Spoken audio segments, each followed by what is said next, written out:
తీసుకోండి చూస్తాను.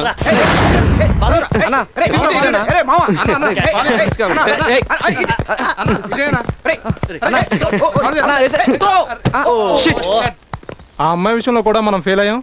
వాళ్ళకి లైన్ క్లియర్ అయింది. గులాబ్ జామ్ లాంటి పోరీల్ని డ్రీమ్స్ ఫ్యాక్టరీ కలిపి పాల్ చేసాం. మనం పోటీలోంచి డ్రాప్ అయ్యాం. ఆ 2 బాల్స్ వాళ్ళ కోర్టులోనే ఉన్నాయి. ఇక నెట్ ప్రాక్టీస్ మామూలుగా ఉండదు. ఎడా పెడ వాయించేస్తారు. నోరు మూయరా. అసలు ఆ డ్రీమ్ ఫ్యాక్టరీ గాళ్ళంటేనే ఆ పోర్లకి కాక్రోచ్లు చూసినంత అసహ్యం. పైగా పోర్లు మోడర్న్ గా ఉన్న బ్యాక్గ్రౌండ్ సాంస్క్రిట్. అంత తేలిగ్గా పడతారు.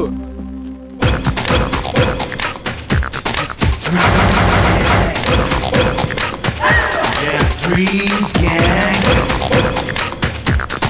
Dreams gang. Yeah, dreams gang.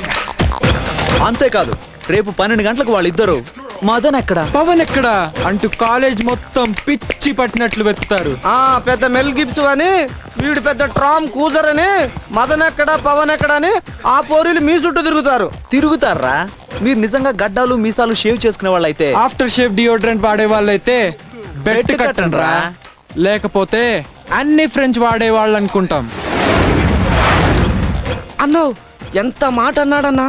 Annie French అంటే ఏంట్రా? లేడీస్ అవాంఛిత రోమాలు తొలగించుకునేదన్నా. బెట్టు కట్టి మన పరువు కాపాడన్నా. బెట్ ఏంటో చెప్పండ్రా. ఏయ్, బెట్ అంటే లెంపలేసుకోవడం, గుంజీలు తీయడం, పార్టీలు, సినిమాలు లాంటివి కాదు. ఓడిపోయిన వాళ్ళు గెలిచిన వాళ్ళ చేతుల్లో తన్నులు తినాలి. అయితే ఓకే, బట్ 1 కండిషన్. మనలో ఎవరు ఓడినా మా అన్న చేతిలోనే తన్నులు తినాలి. అలాగైతేనే ఒప్పుకుంటాం. Done done. Dreams gang. Sensation.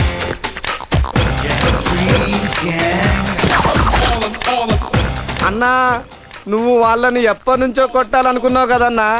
ఇదే సూపర్ ఛాన్స్. వాళ్ళు నీ చేతిలో ఓడిపోవటం ఖాయం.